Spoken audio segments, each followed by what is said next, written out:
Guys, gusto mo bang mag-invest ng condominium sa Metro Manila at maging landlord through rental kasi papaupahan nyo po yung inyong units sa mga students dito sa may University Belt?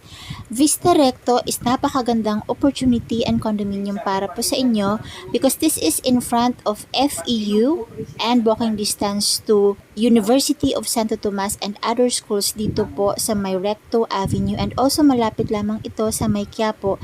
Napakaraming schools po banda dito kaya magandang paupahan itong unit na ito. Ang paupa po dito ay nasa 25 to 30,000 pesos per month. May available ako yung unit dito na for sale by owner, meron akong pasalo, and meron also brand new from developers. Kaya kung interesado kayo mag-invest ng condominium dito sa may University Belt area for leasing purposes, ay kontakin nyo na po ako kasi meron po akong inventories na pwedeng ma-offer para po sa inyo.